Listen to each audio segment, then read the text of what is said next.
자, 우리 잠언 1장 29에서 33절 같이 한번 읽어보겠습니다. 시작. 대저 너희가 지식을 미워하여 여호와 경외하기를 즐거워하지 아니하며 나의 교훈을 받지 아니하고 나의 모든 책망을 업신 여겼음이니라. 그러므로 자기 행위의 열매를 먹으며 자기 꾀에 배부르리라. 어리석은 자의 퇴보는 자기를 죽이며 미련한 자의 안일은 자기를 멸망시키려니와 오직 내 말을 듣는 자는 편안히 살며 재앙의 두려움 없이 안전하리라. 아멘. 잠언은 여러분한테 예전에도 여러 번 말씀을 드렸지만은 지혜의 글입니다. 혹시 기억하십니까? 성경에 나오는 지혜서라고 얘기하는 게 세 개가 있는데 혹시 아세요? 시편과 잠언과 전도서가 지혜의 글이라고 해요.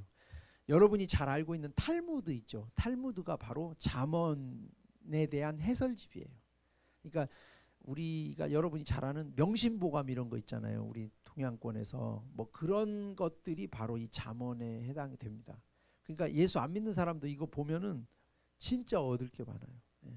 이건 영적인 얘기가 아니에요. 사실은 세상을 살아가는 얘기예요. 참고로 하나 말씀드리면 잠언에서 제일 많이 다루는 주제가 뭔지 알아요? 말이에요.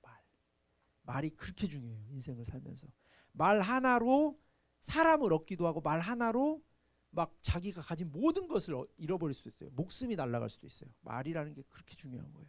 관계도 끊어지기도 하고. 왜냐면 사람은 생각에서 나오는 존재이기 때문에 마음에 가득한 것이 입으로 나오게 돼 있어요. 말을 잘하고 싶으면 말하는 법을 어디 가서 배우려고 하지 말고 생각이 좋아지면 좋은 말이 나오는 거예요. 오늘은 이제 그 얘기를 하려는 게 아니라 지혜에 대해서 얘기를 하려고 합니다. 그래서 이제 우리가 이 방금 읽은 30절 말씀을 보는데 조금 20절부터 한번 보시면 지혜가 길거리에서 부르며 광장에서 소리를 높이며, 자, 지혜라는 존재가 한번 상상을 해보세요. 광장에서 막 소리를 지르는 거예요. 지혜라고 이름하는 존재가 막 내 말 좀 들어, 내 말 좀 들어 막 이러는 거예요. 이런 것을 문학적으로 뭐라고 하냐면 의인법이라고 그래요. 들어보셨어요? 의인법? 지혜는 사람이 아니죠. 근데 지혜라는 존재가 지금 보면 한번 보겠습니다. 다시 읽어볼게요. 지혜가 길거리에서 부르며 광장에서 소리를 높이며 시끄러운 길목에서 소리를 지르며, 막 지혜라는 존재가 지금 막 소리를 지르는 거예요. 뭐라고 지르는지 봅시다. 성문 어귀와 성중에서 그 소리를 발하여 이르되 너희 어리석은 자들은 어리석음을 좋아하며 거만한 자들은 거만을 기뻐하며 미련한 자들은 지식을 미워하니 어느 때까지 하겠느냐. 이게 지혜라는 존재가 지금 뭐라고 그래요? 답답하다 이 말. 내 말 좀 들어라. 여러분의 인생에도 지혜가 지금 외치고 있어요. 제발 내 말 좀 들어. 지혜라는 존재가. 이런 걸 의인법이라고. 실제로는 안 그렇죠. 지혜는 말을 못하죠. 지혜라는 거는 추상적인 개념이잖아요. 인간이 아니잖아요. 근데 지금 의인화시켜서 얘기를 하는 거예요. 자, 그다음에 23절. 나의 책망을 듣고 돌이키라. 내가 나의 영을 너에게 부어주며 내 말을 너에게 보이리라. 내가 불렀으나 너희가 듣기 싫어하였고 내가 손을 폈으나 돌아보는 자가 없고 도리어 나의 모든 교훈을 멸시하며 나의 책망을 받지 아니하였은지. 그러니까 예나 지금이나, 이게 지금 3000년 전 글인데 예나 지금이나 사람들은 다른 사람 소리를 듣길 싫어해요. 옛날에 하여튼 내가 어디서 봤는데 소크라테스가 살던 시대가 지금으로부터 2500년 전이에요. 하여튼 어떻게 기억하냐면 예수님 시대 때부터 500년 전이에요. 그렇게 기억을 하고 있어요, 저는. 근데 그때 비문이 지금 남아있는데 그때 뭐라고 써있냐면 요즘 젊은 애들은 버릇 없어서 큰일 난다고. 큰일 났다고 그렇게 써있대요. 옛날에 하여튼 그래. 그때도 애들이 버릇이 없었나 봐요. 그러니까 항상 청년들은 부모들의 말을 듣기 싫어해요. 왜냐하면 꽉 막혔고 세상 물정도 모르고 부모들이 저런 얘기 한다 이거예요. 말을 듣기 싫어해요. 지혜로운 말이, 왜냐면 인생을 살았으니까. 먼저 살았으니까 야 오다 보니까 여기 보니까 못도 박혀있고 여기 오다 보니까 난 똥도 밟았고 그랬는데 너는 이리 오지마. 그러면 아직 와보지도 않은 사람들이 이제 답답해하는 거야. 왜 자꾸 나한테 이래라 저래라 하나. 내 맘대로 살고 싶은데. 그러니까 이게 오늘날의 문제만이 아니라 2000년 전에도 3000년 전에도 있었던 문제라고. 그러니까 앞으로 1000년 뒤에도 주님이 만약에 안 오신다 그때도 있을 문제야. 그러니까 정말 어리석은 거죠. 근데 말을 안 들어가지고 망하는 경우들이 진짜 많은 거예요. 근데 이 지혜가 왜 지금 교회에서 이런 지혜에 대한, 세상을 살아가는 지혜에 대해서 얘기를 하냐. 지혜는 성경에서 말하는 지혜는 세상 지혜하고는 좀 달라요. 성경에서 말하는 지혜는 하나님을 경외하는 것과 관련이 있어요. 사실 지혜라는 건 하나님의 말씀을 얘기해요. 사실 우리에게 있어서는 뭐 명심보감을 얘기하는 게 아니라 하나님의 말씀. 그러니까 하나님을 믿는 사람이 지혜를 얻는 거예요. 내가 항상 얘기하지만은 공부 잘하는 애들 보면 진짜 귀해요. 똑똑하니까. 근데 영어 수학을 잘한다고 해서 지혜가 있는 것은 아니에요. 뭐 여러분들이 누군지 모르니까 상관없는데, 제가 예전에 이제 목회를 하다 보니까 저를 좀 도와주는 분이 있었어요. 그분은 부자예요. 딸도 막 서울에서 뭐 의사도 있고, 뭐 아들 딸이 하여튼 의사 막 학원 막 원장이었고 막 부자야.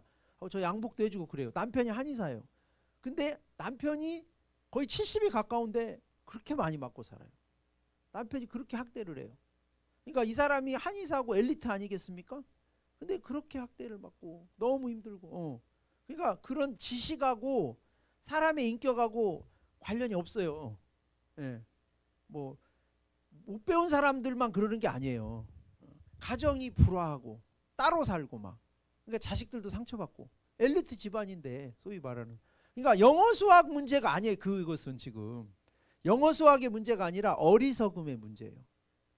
뭐 우리가 남의 것은 잘 보인다고, 우리 정치하는 사람들도 보면 다 정치하는 사람들 똑똑한 사람들이에요.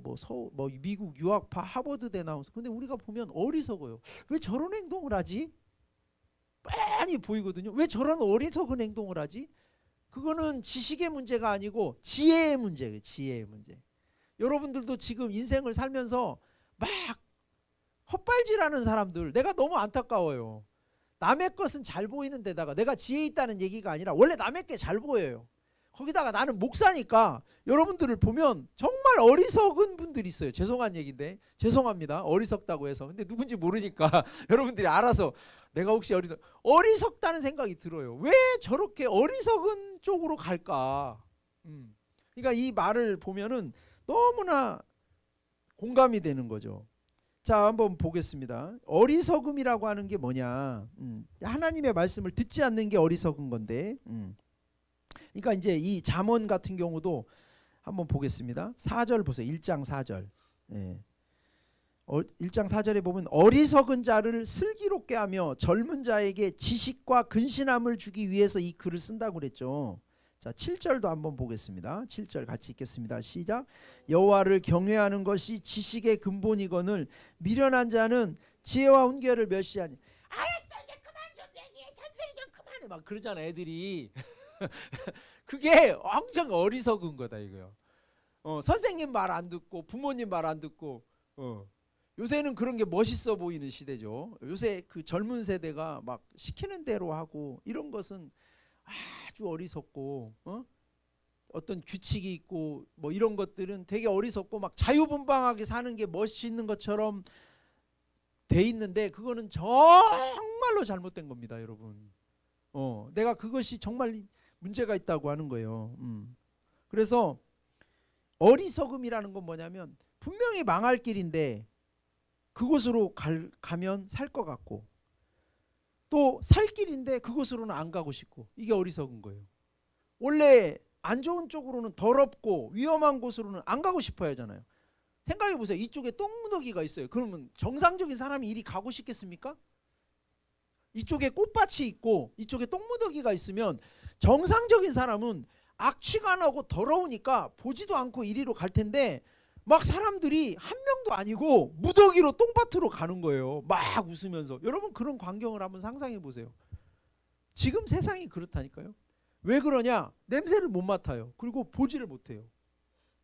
그러니까 똥냄새도 안 나지, 똥도 안 보이지. 그러니까 가는 거예요. 그리고 이쪽에 꽃밭인데 안 가, 그리로는. 그런 걸 어둠이라고 그래요. 분명히 더러운데 깨끗하게 보이고, 분명히 위험한데 안전하게 보이고, 안전한 것은 위험하게 보이고, 예수 믿는 게 위험하게 보이는 거예요. 여러분 혹시 그렇게 생각하시는 분들은 지금 심각한 상황이에요. 교회에 깊이 들어가면 위험하다. 교회에 깊이 들어와야 안전합니다. 여러분의 자녀가 교회에 깊이 들어와야 안전합니다. 근데 여러분의 자녀가 교회에 깊이 들어오면 위험하다고 느끼시는 분이 있으면 여러분들은 지금 굉장한 어둠 속에 있는 겁니다. 그것을 여러분하고 논쟁하고 싶진 않습니다. 살면 아니까. 근데 위험하니까. 인생은 한 번밖에 없는데 한 20년 뒤에쯤 알게 되거든요. 그것을. 내가 목회하면서 힘든 게 뭐냐면 대개 그런 것을 10년이나 20년 뒤에 알아요. 근데 그때 가서 분명히 알게 됩니다. 그걸. 저는 적어도 한 20년을 목회를 했기 때문에 분명히 말할 수가 있어요. 여러 사람의 인생을 봤기 때문에. 뜬구름 잡는 얘기가 아니에요. 분명히 후회한다니까. 지금 우리 교회 20대 애들도 밖에서 뭐 얘기도 하고 어영부영하는 신앙생활 하는 사람, 불신자들 얘기요. 이렇게 아름다운 청춘의 날에 연애 한 번도 안 하고 여기서 이렇게 보내는 게 막 답답하다는 식으로 얘기를 하는데, 나중에 한 20년 뒤에나, 빠르면 10년, 한 20년 뒤에나 보면 따라올 수 없는 차이가 있어요. 예. 왜냐하면 인생은 20대만 있는 게 아니거든요. 평균 뭐 30대 되면 사람이 죽습니까? 앞으로 100세 시대라면서요. 그럼 앞으로 살아갈 날이 50년이 넘는데 지금 조금 절제하고 지금 계획 세우고 지금 자기를 지키는 게 훨씬 안전해요. 이 남자 저 남자 자고 다니고 이 여자 저 여자 자고 다니는 게, 그러니까 뭐 별 얘기를 다 하여튼 내가 밖에서 듣는 얘기예요. 보면 뭐 성 경험이 없으면 뭐 성 의식이 없다는 등. 그러면 포르노 배우가 제일로 성적으로 잘 알겠네. 그게 성교육이 아니에요. 성에 대해서 안다고 하는 것은 남성에 대해서 알고 여성에 대해서 알고, 그런 걸 모르니까 부부생활 실패하는 거잖아요 지금. 육체적인 성관계의 기법을 몰라서 실패하는 거예요 부부가? 여성이 인격을 모르고 남성의 인격을 모르고 사람의 인격을 모르니까 의사소통이 안 돼서 실패하는 거잖아요. 지금 완전히 삼천포로 빠지는 거 이게. 그러니까 절대로 세상 얘기를 여러분이 들으면 안 돼. 그게 어리석은 얘기고 어두운 얘기라고요.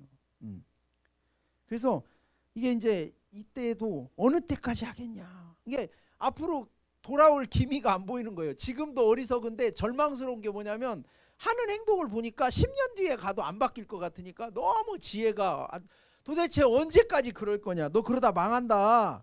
예.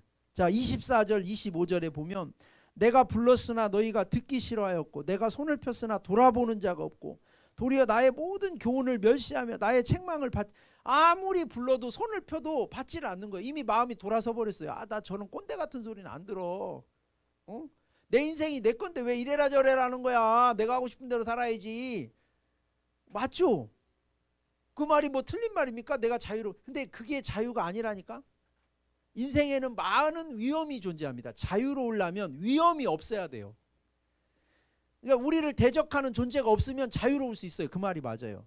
근데 밖에서 막 화살이 날아다니고 칼이 날아다니고 폭탄이 날아다니면 여러분이 이 성 안에 있어야지. 밖으로 나가면 막 자유롭게 돌아다닐 수는 있는데 폭탄 맞고 막 화살 맞고 창 맞고 그런다니까. 그런 것이 자유가 없다고 하는 거예요. 여기서 그냥 자유롭게 권위 아래, 하나님의 권위와 공동체 안에 있는 게 그게 자유인 거예요. 그게 구속이 아니라. 관점의 차이인데 그게 구속이 아니에요. 아이들이 학교 가는 게 깝깝하고 막 그렇다고 해서 가출을 하면 걔가 선생님에게서 자유하고 잔소리하는 부모에서 자유할지 몰라도 매번 용돈 주고 나를 밥 먹여주고 안정된 가정에서 자는 자유에서는 벗어난 거잖아. 이제부터는 그러니까 밖에서 애들이 떠돌아다니면서 이상한 짓 하고 다니고 막 성적으로 타락하고 가출한 애들이 막 그게 그런 이유가 뭐냐면 학교에서 자유는 얻었는데 부모에서 자유는 얻었는데 세상의 위험 가운데 있으니까 알바해야 되고, 알바를 우리가 이렇게 건강한 애들이 하는 알바가 아니고 그렇게 되는 거예요. 그게 안 보입니까 여러분? 어리석은 좀 행동을 안 해야 되는 거지 이게. 그러니까 이제 창세기를 보면 죄의 속성을 알 수 있는 말이 나와요. 성경에는 여러분들이 사람들의 공통점이 있는데 책 속에 있는 건 잘 보이는데 내 건 안 보이거든요. 여러분들이 어둠에 빠진 건 잘 안 보이는데 책 속에 있는 거 이게 어리석냐 이렇게 보이거든요. 그러니까 이제 한번 봅시다. 우리가 잘 알고 있는 그 창세기의 선악과 사건을 보면 뱀이 하와에게, 뱀이 이제 마귀잖아요. 와가지고 이제 그 제안을 하죠. 야 이거 선악과 이거 먹으면 진짜 끝내줘. 너 이렇게 여기 4절인가 보면 너 안 죽어. 근데 지금 이 하와가 잘 보세요. 두 개의 제안을 딱 지금 받은 거예요. 하와가. 하나의 제안은 뭐예요? 하나님의 제안은 뭐예요? 이거 절대 먹으면 안 된다. 내가 너 사랑하는데 이거 절대 먹으면 안 된다. 자, 한번 생각을 해보세요. 하와가 딱 있는데 하나님이 이거 먹으면 안 된다고 한쪽에서 얘기하고 있고, 마귀는 아니다. 저 하나님 거짓말쟁이다. 너 망하게 하려고 그런다. 이거 먹어야 산다. 그러면 이제 여기서 딱 눈이 돌아가는 겁니다. 자, 우리가 볼 때 너무 어리석죠. 왜? 너무 선명하잖아요. 우리가 보면. 그죠? 이게 갈등적인 상황입니까? 너무 선명해요. 어떤 걸 선택해야 될지 우리가 선명하잖아요. 근데 하와는 헷갈리는 거예요. 근데 여러분들도 그렇다니까 지금? 여러분들도 이게 지금 볼 때 막 어리석게 보이죠? 여러분들도 지금 현재 그런 상황에 있는 분들도 있다고요. 하나님이 나를 사랑하는지 마귀가 나를 사랑하는지 모르는 사람이 누가 있습니까? 근데 실제로 유혹 가운데 딱 들어가면은 이제 우리 이야기는 어떻게 다가오냐면, 말씀을 따라갈 건가 내 생각을 따라갈 건가. 이거는 결국에는 믿음의 문제예요. 왜냐하면 내가 생각한 게 맞는 것 같거든. 말씀은 알지도 못하고 상황도 잘 알지도 못하면서 2000년 전에 쓰여진 거 고리타분한 얘기, 뭔가 말도 안 되는 얘기 같고, 그러니까 지금 하와하고 똑같은 상황이에요. 하나님이 분명히 먹지 말라고 했는데 이쪽에서 하는 얘기가 더 설득력이 있거든. 야, 먹고 싶잖아 네가. 왜 시키는 대로 해야 돼? 야, 네 인생이 네 거지. 그렇게 바보같이 시키는 대로 해야 돼? 너 하고 싶은 대로 해. 그렇게 계속 끌려다니면 가스라이팅 되는 거야. 왜 교회나 목사한테 네 인생을 주냐? 그런데 끌려다니면은 잡히는 거야. 나같이 자유롭게 살아야지. 얼마나 일리가 있는 얘기예요. 맞는 것처럼 보인다고요. 예. 여기도 얘기하고 너 아직 안 죽는다. 너 진짜 오히려 더 좋아진다 이거 먹으면은. 예. 그러면서 이게 벌써 이 순간에 끝난 거야. 이 여자가 딱 선악과를 바라보는 순간 어떻게 보였다고 했어요? 먹음직도 하고 보암직 이미 끝났어요. 행동에 들어가기 전에 이미 마음이 확 쏠려버렸어요. 얘 말이 너무 맞는 거지. 예. 여기도 지금 여러분이 교회로 오지만 막 여기서 세상이 그립고, 내가 어쩌다 풍성한 교회 발목이 잡혀갖고 아유 오늘도 그냥 안 나갈 수는 없고 어떻게 나오고, 혹시 그런 사람 있으면 저 상태하고 똑같은 거예요. 예. 너무 내가 망할 것이, 아까 내가 그 똥이라고 비교했는데 막 똥이 너무 아름답게 보이고, 막 먹고도 싶고, 막 심지어는 집어서 먹고 싶은 생각까지 드는 거야. 똥이 막 지혜롭게 할 만큼 탐스럽고 아니거든 실체는. 자기가 먹고도 몰라. 먹고나 아이고 속았네 이게 아니라 먹고도 너무 만족스러운 거야. 먹으니까 진짜. 그래갖고 남편은 야 이거 나만 먹을 게 아니다. 이게 신천지 빠지면 자기만 빠지는 게 아니에요. 우리 교회에서 누가 신천지 빠지냐 걔 여기 옵니다. 왜? 전도하려고. 이거 너무 불쌍하잖아. 세상에 이런 좋은 복음을 못 듣다니. 부활 복음에 빠져가지고 이동성 목사한테 속아갖고 세상에 이렇게 좋은 이만희님을 모르다니. 그냥 온다니까. 그니까 바보지. 자기가 똥을 먹고 있는지도 모르니까. 먹을 때는 알아야 될 거 아니야. 적어도 먹기 전까지는 몰라도 먹으면서도 몰라. 왜? 미각까지 완전히 마비가 돼가지고. 그래서 남편에게 와서 저게 선악과의 저주예요. 저게 언제쯤 하냐? 한참 시간이 지나서. 왜냐하면 선악과 하나님이 얘기한 게 뭐라고 그랬어요? 이때까지도 몰라요. 먹으면 어떻게 된다고 했어요? 죽는다고 그랬죠. 저 먹었는데 죽었어요? 안 죽었어요? 안 죽었죠. 누구 말이 맞아요? 마귀가 말이 맞지. 마귀는 안 죽는다고 했잖아. 선악과 먹고 죽었어요? 안 죽었어요? 안 죽었잖아. 그러니까 마귀 말이 맞지. 야 역시 내가 탁월한 선택을 했구나. 여러분 지금 교회 다니다 안 다니면 죽을까요? 안 죽을까요? 안 죽습니다. 여러분 지금 교회 다니다가 다음 주 안 나오고 다다음 주 안 나오면 어떤 사람 더 좋을걸요? 편하고. 이야 교회 안 다니면 죽을 줄 알았는데 큰일 날 줄 알았는데 하나도 안 큰일 나네. 1년을 안 다니니까 더 좋을 수도 있어. 막 야 1년 안 다니니까 삶의 질이 달라져 버렸어. 죄 같은 거 생각 안 하고 조금만 기다려보세요. 이제 와. 조금만 더 기다려. 이게 저것도 언제 깨닫냐? 한참 뒤에 깨달아요. 저도 어떻게 됐죠? 자기의 아들이, 큰아들이 작은아들을 때려 죽이죠. 저 아들이에요. 저 하와 아들이에요. 자기 죄의 열매를 먹은 거예요. 그게 가인의 잘못 맛이 아니에요. 자기 엄마의 잘못이지. 응? 자기 남편하고 서로 이게 갈라지고 오는 거예요. 계속 미련하기 때문에 눈앞의 것밖에 모르는 거예요. 지금 당장 달면 삼키고 쓰면 뱉는 식으로. 예. 그러니까 이런 것들을 성경은 이야기를 합니다. 7장을 보세요. 잠언 7장. 여러분한테 여러 번 얘기했는데 이것도 똑같은 거예요. 이게 영적인 원리가 똑같은 거예요. 자, 잠언 7장에 보면 6절에서부터 7절에 보면 자, 어떤 한 사람이 있어요. 이거 상상을 해야 돼요. 자기 집 창문으로 바깥을 보니까, 여기 보니까 나오죠. 내가 내 집 들창으로 살창으로 바깥을 보니까 어떤 남자애 하나가 보이는 거예요. 젊은 남자가. 예. 어리석은 자 중에 젊은이 가운데 한 지혜 없는 자를 보았노라. 근데 이 젊은 남자가 어디로 가냐면 음녀의 골목 모퉁이로 가까이 그의 집 쪽으로 가는데, 저물 때 황혼 때 깊은 밤 흑암 중이라.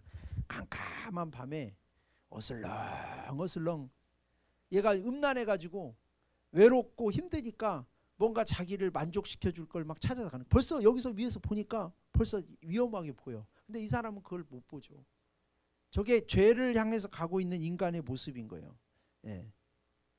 그래서 그때 보면 자 10절에 그때에 기생의 옷을 입은 간교한 한 여인이 그를 봐지니, 이제 좀 우리식으로 얘기하면 야하게 막 가슴을 드러내놓고 막 다리를 다 드러내놓고 막 화장을 진하게 한 여자가 나와가지고 막 유혹을 하는 거죠. 막 향수 냄새가 싹 나면서.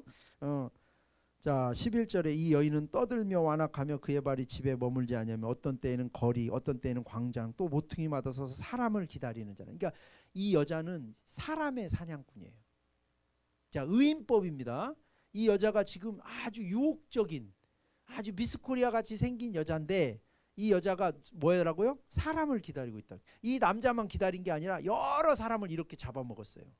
그러니까 여성을 얘기하는 게 아닙니다. 이거 의인법이에요. 뭘까요? 이 여자가 죄예요. 죄. 알겠습니까? 죄. 예.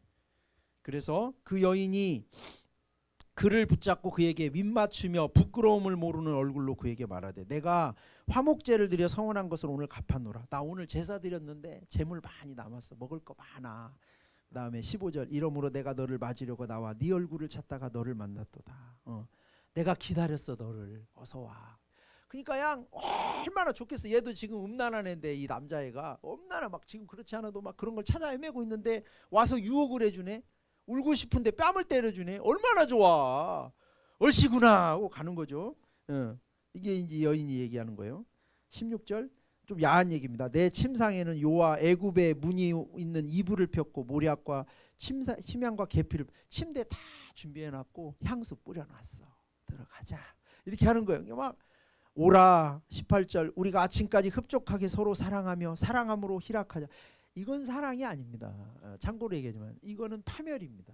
이런 걸 정욕이라고 그러는, 이런 건 사랑이 아니에요. 사랑은 사랑, 내가 여러분한테 여러 번 얘기했죠.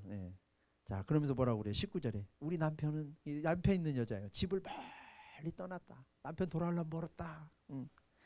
20절 은주머니를 가졌은즉 보름날에나 집에 돌이라 하여 여러 가지 고운 말로 유혹하며 입술에 호리는 말로 꿰물어 젊은이가 곧 그를 따랐으니. 젊은이가 좋아서 막 그걸 따라갔는데, 그걸 보면서 이렇게 표현하고 있습니다. 이 잠언 기자가 소가 도살장으로 가는 것 같고 미련한 자가 벌을 받으려고 쇠사슬에 매이러. 그 모양을 보니까 딱 보이는 거예요. 뱀의 아가리로 들어가고 있구나. 근데 아마 그 당사자는 야 오늘 무슨 횡재냐 이거. 야 오늘 나 끝내. 야 오늘 나 너무 좋다. 불나방 같은 거예요. 내가 항상 얘기죠. 불나방이 식당에 갈 때 보면, 우리 야영 같은 거 할 때 보면 막 불 피워놓으면 막 벌레들이 오잖아요. 멀리서 불빛을 보고 오는 그 나방이 얼마나 행복하겠어요. 막. 아마 나방 얼굴을 클로즈업은 막 웃으면서 올 거야. 울으면 오는데, 여러분 그 음식점 앞에 있는 그 불빛이 있는 거기서 와서 어떻게 해요? 탁 날라가고 탁 끝나는 거야. 저 죽을 줄도 모르고 죽으러 가는데 웃으면서 가는 거야. 불나방 같아. 망할 길로 가는데 망할 줄도 모르고. 자 23절에 이렇게 말합니다. 필경은 화살이 그 간을 뚫게 되리라. 새가 빨리 그물로 들어가되 그의 생명을 잃어버릴 줄을 알지 못한 것 같아. 그 모양이 화살에 찔려가지고 맞을 때까지 알지 못한 것 같고, 새가 미끼를 보고, 이게 미끼가 어떻게 유혹적이어야 돼요? 볼고 하나 유혹이 안 돼야 돼요. 유혹적이어야지. 아주 그냥 끝내주게 먹음직스러워야지 그게 미끼가 되죠. 새가 막 그걸 보면서 막 그물로 얼씨구나 좋다고 들어가는데 자기가 죽는 줄도 모르고 들어간다는 거죠. 이걸 지금 얘기를 하는 거예요. 그래서 요한 1서 2장 15절에 세상을 사랑하지 말아라. 세상을 사랑하면 아버지의 사랑이 그 속에 있죠. 세상을 사랑하면은 육신의 정욕과 안목의 정욕과 이생의 자랑인데 이게 다 아버지께로부터 온 게 아니고 세상으로부터 온 건데 이거 다 지나가는 거다. 어? 다 너희들 나중에 털린다 라고 얘기를 해줘도 이런 얘기가 막 나를 올가매는 이야기로 들리고 막 꼰대 같은 이야기로 들리는 거죠. 그러니까 어리석은 거예요. 어리석은 자는 특징이 지혜와 훈교를 듣질 않습니다. 자기 생각대로 움직이래요. 그러고 어떠는 줄 알아요? 잠언 19장 13절에 보면 어리석은 사람이 미련함으로 자기의 길을 자기가 망치고, 19장 13절 아닌가? 그렇게 사람이 미련함으로 자기의 길을 망치고 마음으로 하나님을, 내가 잘못 적어왔나 보다. 마음으로 하나님을 원망하는 거예요. 전도서인가? 그러면 사람이 자기의 미련하기 때문에 자기의 길을 자기가 망치고 하나님을 원망한다. 그런 말이 나와요. 그러니까 여러분들 가운데도 원망이 있는 분들 있죠. 이렇게 생각한다니까. 나는 그게 너무 안타까워요. 교회를 몇 년 다녔는데도 하나님 앞에 이제 짜증을 내는 거죠. 되는 것도 없고 이게 뭐예요. 근데 내가 너무 이게 교회를 제대로 다녀야지. 제대로 안 다니고 막 그런 원망을 한단 말이에요. 응? 사람이 미련함으로 자기의 길을 자기가 망쳐놓고 하나님을 원망하는 거예요. 시키는 대로 하지도 안 해놓고. 그래서 이제 어리석음의 대가를 성경에는 뭐라고 그러냐면 제가 여러분한테 죄의 택배라고 그랬는데 그게 자기 행위의 열매라고 얘기를 합니다. 31절을 보시겠습니다. 잠언 1장 31절. 잠언 1장 31절 시작. 그러므로 자기 행위의 열매를 먹으며 자기 꾀에 배부리. 자기가 행위를 한 대로 그 열매를 그대로 자기가 받는 거죠. 근데 아까 찾았으니까 다시 한번 비춰줘 봐요. 자기 행위를 먹으면서 13절이 아니라 3절이었네. 같이 읽겠습니다. 시작. 사람이 미련함으로 자기 길을 굽게 하고 마음으로 여호와를 미련해가지고 자기가 해놓고, 그러니까 선악과 자기가 따먹어놓고 사람들이 이제 얘기하잖아요. 왜 하나님은 이 세상에 뭐 전쟁도 안 막아주고 뭐 이 세상이 이렇게 했는데 하나님은 왜 가만히 있냐. 자기들이 하나님을 떠났잖아요. 응? 요한계시록에 보면 4가지 말이 나와요. 흰말, 붉은 말, 청황색 말, 검정 말. 그게 인간의 죄로 인해서 나타난 인류의 재앙을 형상화시켜 준 거예요. 4가지. 수요일날 제가 말씀드릴게요. 그게 인류 역사예요. 그게 하나님을 떠나니. 근데 그래놓고 하나님이 그랬다고 그러는. 지가 그래놓고는. 그러니까 여러분 죄송합니다. 가정도 자녀도 내가 망쳐놓고. 응? 이게 너무 내가 잔인한 얘기 같지만 팩폭을 좀 하겠습니다. 아내도 내가 망쳐놓고 남편도 내가 망쳐놓고는 하나님이 그랬다고 그러는 거야. 방에다 자기가 똥 싸놓고 막 짜증을 내는 거야. 그러면 안 돼요. 그러니까 여러분 정말 은혜 받는다는 건 뭐냐면 회개부터 해야 돼. 회개부터. 그래야 그게 정상적인 거야. 회개하고 하나님 앞에서 내가 지금까지 말씀대로 살지 않는 걸 그렇게 해야 돌이키는 거예요. 원망하는 사람은 죽을 때까지 그 사람은 답을 못 찾아요. 벌써 길을 잃은 거예요. 지금 굉장히 어려운 상황 가운데 원망에 딱 들어갔잖아요. 그 사람은 그 순간 길을 더 잃은 거예요. 지금 엎친 데 덕친 거예요. 상황도 어려운 데다가 원망까지 해버리면 그 사람이 하나님을 믿겠습니까? 그냥 아마 마귀가 박수 칠 거려. 야, 망한 데다가 더 그럴수록 자, 우리가 탕자를 우습게 보지만 누가복음에 나오는 탕자 우습게 보지만 1차적인 어두움에 가려져 가지고 아버지를 떠났죠. 그 어두움에서는 속았죠. 근데 두 번째 가난하게 됐을 때 눈을 떴어요. 거지가 됐을 때 눈을 떴다고. 아버지께로 돌아가야 되는구나. 근데 거기서 에이씨 아버지는 왜 나한테 돈을 이거밖에 안 줘가지고 이게 뭐야. 돈을 더 많이 줘야지. 막 아버지를 그때도 원망하고 있으면 걔는 망하는 거예요. 거기 가서도 아버지를 지가 다 망해놓고 아버지를 거기서도 원망하면 걔는 망하는 거야. 그거는. 근데 대단한 거예요. 우리 탕자 우습게 보면 안 돼요. 거기서라도 깨닫는 사람 많지 않아요. 제가 목회를 해보니까 진짜 안타까운 게 뭔지 알아요? 그러니까 망할 영혼들은 망할 짓만 하는 거예요. 내가 너무 마음이 아픈 거예요. 얘기를 해줘도 못 알아들어요. 진짜로. 그게 다 보이니 얼마나 마음이 아프겠어요. 진짜. 뻔히 보이는 것을 제 눈에는 너무 선명하게 보이거든요. 근데 본인 눈에는 안 보이는 거예요. 그게. 그러니까 아까 그거 있죠. 그 상살로 이렇게 보는. 그 사람은 2층 창문에서 보니까 훤히 보이잖아요. 그게. 근데 그 속에 있는 당사자는 자기가 횡재 맞은 줄 알고 있어요 지금. 어?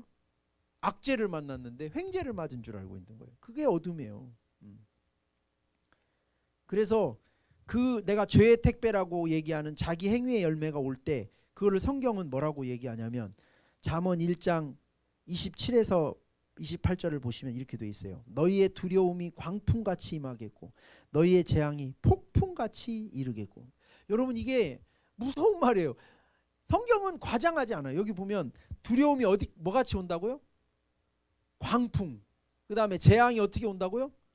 찔끔찔끔 오는 게 아니라 폭풍같이 온대요. 그러니까 여러분 정말 사람이 어려운 일을 한번 당해보면요 상상할 수 없을 정도의 어려움이 와요. 여러분들이 뭐 어떤 분들은 뭐 간단하게 생각하는 분인데 정말 무서운 거예요. 이게 한번 딱 틀어져 버리면요 상상할 수 없을 정도로 무너지는 그 어려움이 와버려요. 네. 그래서 여기 보면 그 오만함과 안일함을 버려라. 32절에 보세요. 어리석은 자의 퇴보는 자기를 죽이며 미련한 자의 안일은 자기를 멸망시키려니와. 자, 어리석은 자의 퇴보라고 하는 이 단어가 원어로 메슈바라는 단어인데 등을 돌리는 걸 얘기하는 거예요. 이거는 어떤 말에도 쓰였냐면 배신하는 거, 하나님을 배신하는 거. 그러니까 어리석은 자의 퇴보라는 말이 표준세 번역이나 다른 현대어 성경에는 등을 돌리는 거예요. 하나님으로부터. 어떤 마음으로 등을 돌리겠어요? 여러분도 지금도 그런 분 있을 거예요. 풍성한 교회 맨 부활만 얘기, 목사님 사모님 세상 물정 모르는 얘기만 하고 그 사람은 지금 등을 돌린 거예요. 설교 시간에 졸리기만 하고 진짜 저 말 들으면 안 돼. 그게 어리석은 자의 퇴보예요. 등을 돌리는 거예요. 그게 자기를 어떻게 한다고요? 죽이는 거예요. 그다음 미련한 자의 안일이 뭐예요? 거짓 평안이에요. 평안하지 않은데 평안하다고 느끼는 거예요. 그러니까 우리가 의학적으로 볼 때 의사 선생님들이 경고하는 것 중에 제일로 무서운 병이 뭐예요? 증상 없는 병이에요. 응? 제가 이번에 그냥 저보다 건강 안 좋은 분이 너무 많은데 그냥 지나가는 말로 얘기하는 거예요. 지난번에 혈압이 너무 높게 나와가지고 우리 동생 일 때문에 서울 갔는데 160, 170이 나왔어요. 여기 오니까 이제 150 나오고 약을 좀 먹었더니 한 달 만에 정상으로 돌아왔더라고요. 근데 내가 그것 때문에 유튜브에서 한번 찾아봤어요. 혈압에 대해. 근데 혈압의 별명이 침묵의 살인자더라고요. 침묵의 살인자. 증상이 없어요. 뭐 뒷골 땡기고 이거는 그냥 좀 어떤 사람 받은 게 전혀 증상이 없대요. 혈압이 아주 높지 않은 이상. 근데 그게 이제 핏줄이 막 이렇게 실핏줄이나 이런 게 막 터지니까 장기 같은 게 막 손상되는 거예요. 이게 전혀 느낌이 없어요. 그러니까 무서운 거예요. 증상이 나타나면 뭐가 무섭겠습니까? 간도 무섭다고 그냥 간도. 왜? 증상이 없어요. 왜냐면 좀 피곤하다고 그러는데 피곤한 건 뭐 다 피곤하자. 이 젊은 애들도 피곤하다고 그러는데 뭐. 증상이 없는 게 무서운 거예요. 그러니까 우리가 죄 가운데 딱 있고 이렇게 있잖아요. 자기가 망해가는데도 망하는 줄 몰라요. 인생이 다 무너졌는데 무너진 줄 모르고 큰일 났는데 큰일 났는지도 모르고. 그러니까 그게 어리석은 자의 퇴보와 미련한 자의 안일이에요. 거짓 평안. 증상이 없으니까 괜찮다는 거지. 얼마 안 남았어요. 한번 무너지면 어떤 건 복구가 안 돼요. 의사 선생님 나한테 겁주더라고. 이거 이렇게 해갖고 되면은 뭐 술 담배도 안 하는 분이 이러면은 장로님이 하시는데 술 담배도 안 하는 분이 이러면 이거 만약에 이렇게 딱 꺾여버리면 회복이 안 된다는 거예요. 회복이 되는 지점이 있고 그래서 그게 골든타임이잖아요. 회복이 되는 지점 전에 회복하면 정상으로 돌아오는데 선을 넘어가 버리면 이제는 정상으로 안 돌아와요. 넘어가 버렸기 때문에.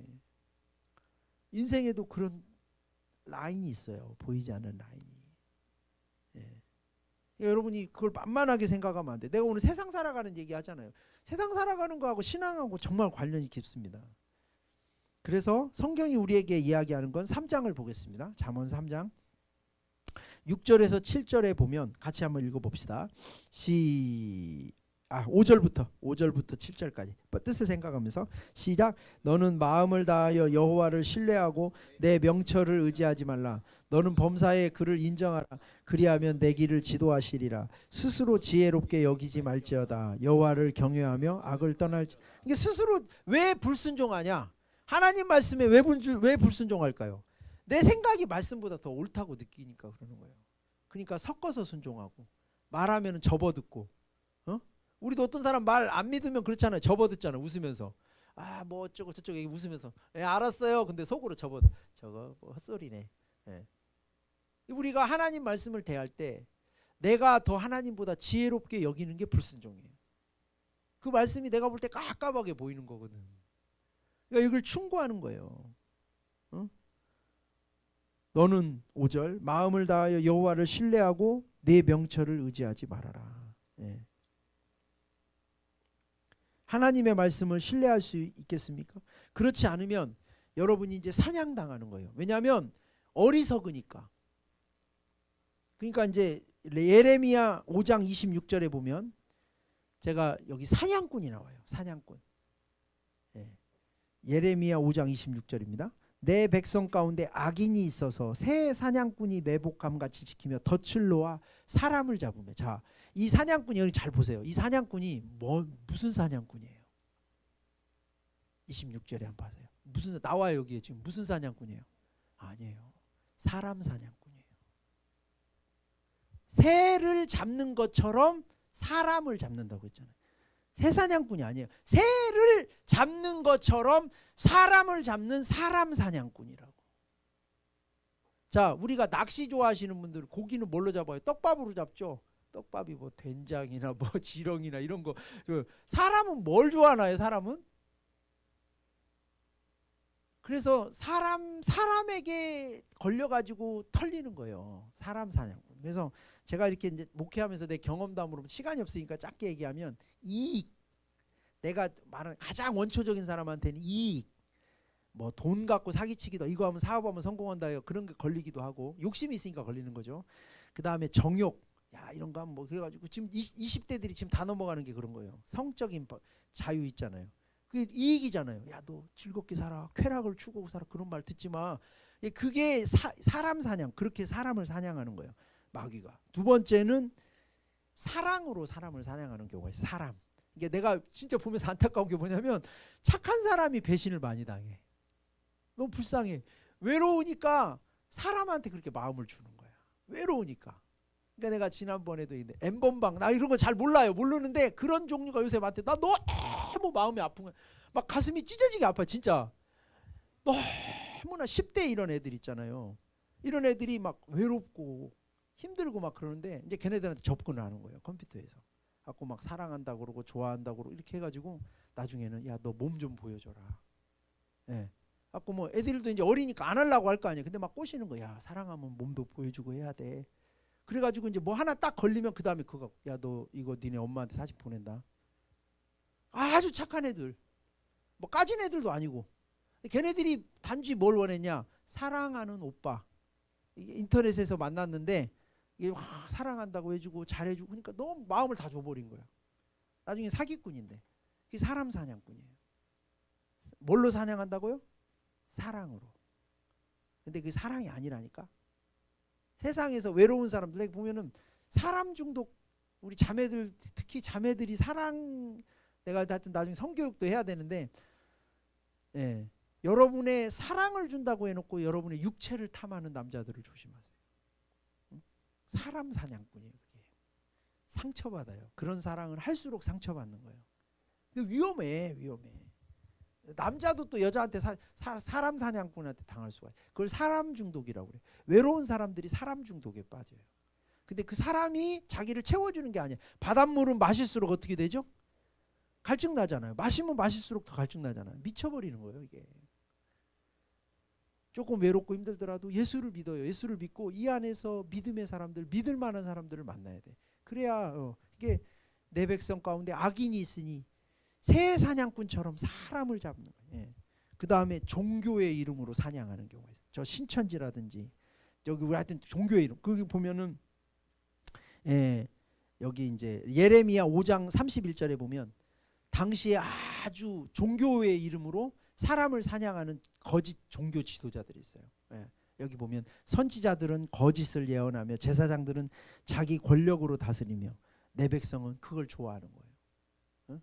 내가 요즘번에도 얘기했잖아요. 막 욕설하고 막 이런 데는 막 좋아해. 아줌마들이 막 그거 들으면서 야 이년아 개년아 막 이런 얘기하면 좋아해. 아멘 막 그래요. 정신 이상한 거예요. 욕을 듣고 막 좋아하고 다 다 미친 거야. 심각해요 지금.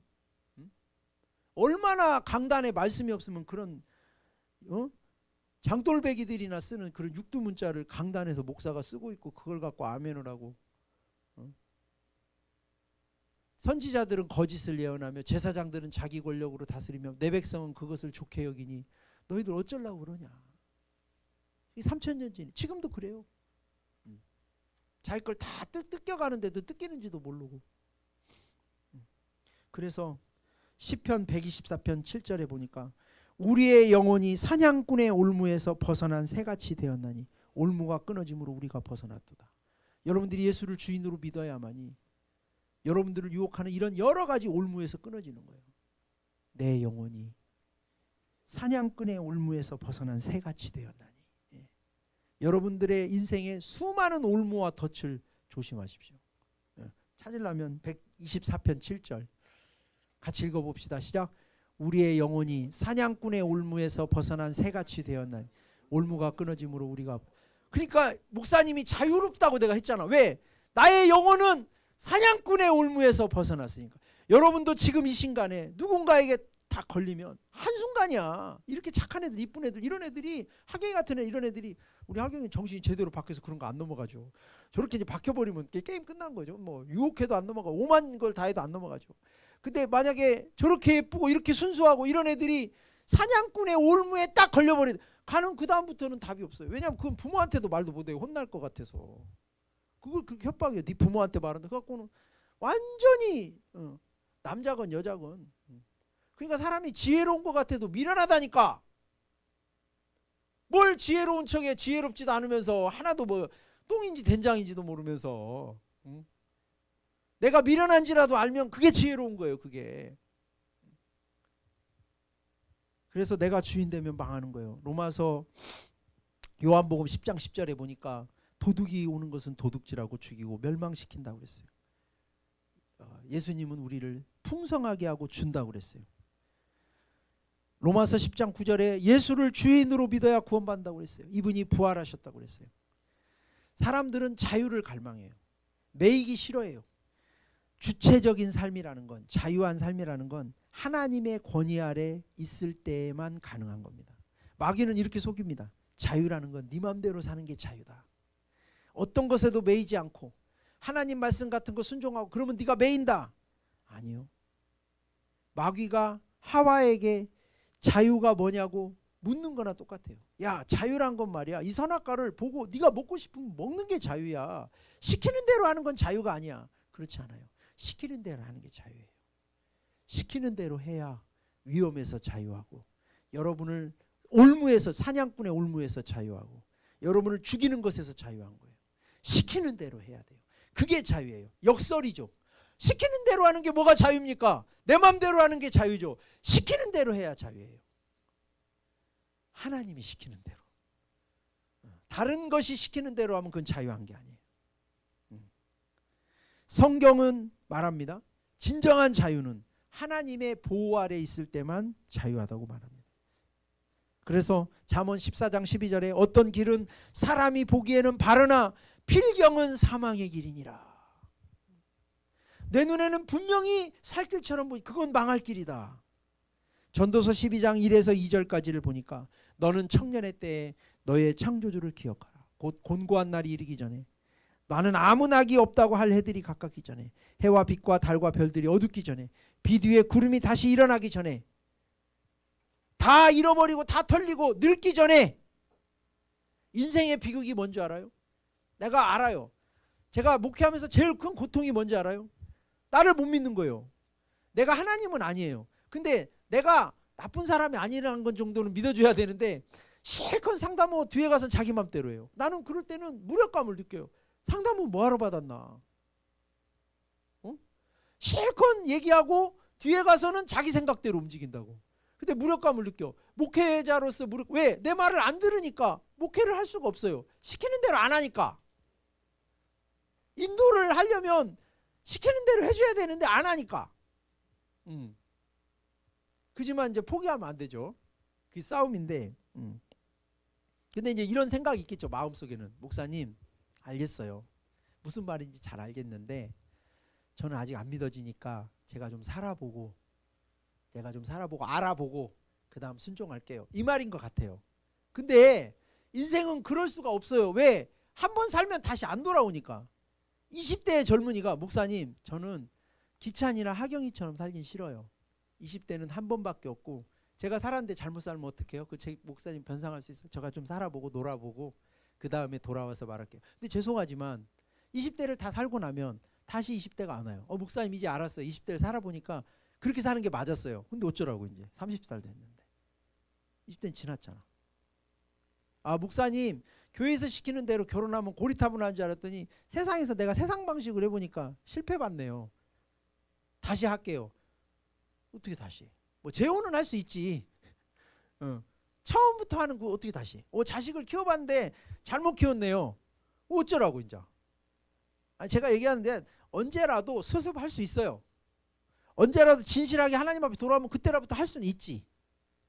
할 수는 있지만 그 손상된 부위는 흔적으로 남죠. 그래서 경험하고 하면 늦어요. 믿고 해야 돼요. 믿고. 그러니까 위험하죠. 그러니까 아까 우리 하와도 막 고민하잖아요. 이번에도 명절 때 뭐지? 인질? 그 제목이 뭐였어? 교섭. 나는 그런 영화가 있는지도 몰랐어요. 그 내용이 옛날에 하여튼 뭐 이렇게 우리 선교사로 갔던 사람들이 뭐 잡혀가지고 그거 뭐 아프가니스탄 잡혔는데 그거 뭐 이렇게 협상하는 그 내용이에요. 인질이 잡혔는데 이제 이슬람 그 무장 단체하고 우리 외교부가 가갖고 이제 빼오는 그 영화인데 거기 보니까 어떤 백인 남자 하나가 중간에 딱 나와요. 아주 얼굴도 괜찮게 생겼어요. 와가지고 내가 빼주겠다. 내가 그 사람들하고 라인이 있다. 나한테 300만 달러만 줘라. 하여튼 자기가 기억을 300만 달러만 줘라. 그러니까 이제 믿을 수가 없는 외교부 측 저것이 사기꾼인가 진짜라. 그러니까 딱 바로 통화를 해주는 거예요. 그 인질 목소리를 들려줘 한국 사람이 살려주세요. 그러니까 막 외교부 직원들이 뒤집어진 거예요. 맞다 이게. 근데 나중에 보니까 사기꾼이었어. 하여튼 내가 그 영화를 보면서 야 정말 어렵다. 누가 사기꾼인지 누가 나를 위하는지 저게 나를 도둑질해가는 건지 나를 정말 위하는 건지 이게 그 사람이 접근하고 나를 잡아야 된다. 나만이 이걸 내가 너 해결해 줄게. 그 영화 속에 스크린 속에 나오는 그 사기꾼의 얼굴을 보면서 나도 헷갈리더군요. 이제는 알죠 내가 사기꾼이었다는. 근데 정말 우리 인생은 그래요. 여러분이 아마도 하나님이 그렇게 아직 믿음이 안 가는 분 있을지 몰라요. 무슨 말인지 알겠는데 인생을 주님 앞에 맡기기에는 너무 위험하다라고 생각하는 분이 있을지 모르겠어요. 용기를 내셔야 됩니다. 근데 어차피 누구 하나는 잡아야 돼요. 그러니까 여러분이 그래서 부활의 표적이 필요한 거예요. 확증이 안 되고 어떻게 맡깁니까? 확인이 안 되는데 거기서도 계속 확인하려고 하는 거예요. 나중에 이제 뭐 영국에 막 거기까지 연락해가지고 신원조 해갖고 나중에 나온 거야. 돈 전달하는 때 안 거야. 이게 사기꾼이다 이놈이. 근데 인생은 확인할 수 없는 게 많아요. 우리의 비극은 뭐냐? 확인할 수 없는 게 너무 많아. 여러분도 앞으로 살면서 수많은 사람들을 만날 텐데 어떤 사람은 믿어야 되고 어떤 사람은 멀리해야 될지 알 수 있습니까? 저도 모르겠어요 솔직히. 어떻게 알아요 그거를? 살아봐야 알지. 자 결혼도 도박 같은 거예요. 살아봐야 알지. 아마 결혼 한 5년이나 10년 살아보고 물리라고 하면 많이 물릴걸요. 그걸 살아봐야 알지. 데이트할 때까지도 안 나와요. 그러니까 어떻게 살 거예요 여러분 도대체. 인생의 그 비극이 이거예요. 알 수가 없다니까 이게. 해봐야 알지. 교회도요 여러분. 내가 평신도 입장에서 생각을 해보는 거예요. 교회가 이렇게 많아요. 여기만 해도. 전주 시내 교회가 얼마나 많아요. 어떤 교회를 가서 그 교회가 대충 어떤 교회인지 알려면 1년은 다녀봐야 돼. 그러면 30교회 다니면 30년이야. 어떻게 찾아 좋은 교회를. 그러니까 이거는 진짜 하나님이 복을 주셔야 돼요 이건. 응? 그러니까 여러분 인생 이런 하나님의 은혜가 필요하지만은 여러분들이 이제 앞으로 살면서 많은 사람들을 만날 때 믿을 만한 사람, 그래도 만날 수 있는 공간이 이 공동체고 믿을 만한 배우자를 만날 수 있는 것도 믿음의 교제권이고 물론 여기서도 이상한 애들이 있긴 있지만은 그러나 확률적으로 그리고 여러 가지 검증이 되고 그렇잖아요. 그러니까 여러분들 믿음으로 사셔야지 여러분의 판단으로 살면은 내가 분명히 얘기해 줬습니다. 오늘 잠언을 갖고 얘기해 줬는데, 잠언은 죽음 뒤에 천국 가는 얘기가 아니에요. 인생을 어떻게 살아야 잘 사냐 그 얘기예요. 결국 뭐냐면 지혜를 얻어야 된다. 근데 지혜는 어디서 얻는다고요? 하나님을 경외하는 데서 얻는 거고, 그걸 여러분이 구체적으로 얘기하면 목양을 받아야 돼요. 네. 그러니까 저를 믿으라는 얘기가 아니에요. 제가 뭐 얼마나 여러분보다 똑똑하겠습니까? 뭐 저보다 나이 많은 분도 있고 제 나이 또래도 있고, 그렇게 인간적으로 생각하면 저를 못 따라오죠. 저분이 말씀을 갖고 지금 인도를 한다 이런 생각, 그리고 나쁜 분은 아니다, 적어도 이 정도만 돼도, 여러분 하여튼 막 살면 안 됩니다. 내가 하여튼 결론적으로 함부로 살지 마세요. 너무 위험합니다. 너무 위험합니다. 그래서 시편 37편 5절에 보니까 내 길을 여호와께 맡기라. 베드로가 얘기했죠. 너희가 전에는 양과 같이 길을 잃었더니 이제는 너희 영혼의 목자와 감독 되신 이에게 돌아왔느니라. 잠언서에서 내가 여러분에게 말씀드리고 싶은 것은 지혜가 최고니까 지혜를 얻기를 바랍니다. 지혜를 얻어야 됩니다.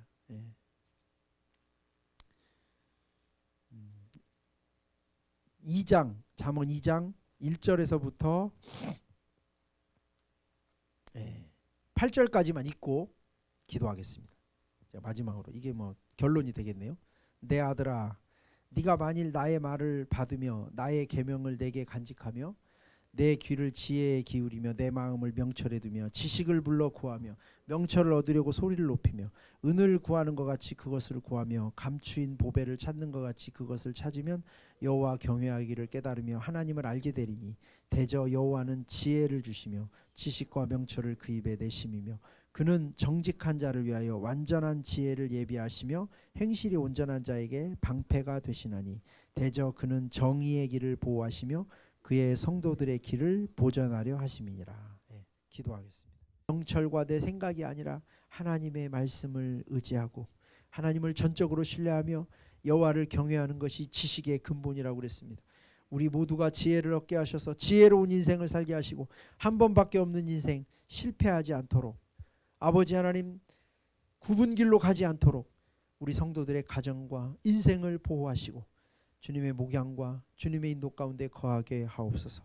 이제는 우리 주 예수 그리스도의 은혜와 하나님 아버지의 크신 사랑과 성령의 함께 하시는 은혜가 오늘 다시 한번 지혜를 얻고 주님의 인도 가운데 거하기를 원하는 당신의 사랑하는 백성들 머리 위에, 풍성한 교회 가족 위에 이제부터 영원토록 함께 하시옵기를 간절히 축원하옵나이다. 아멘.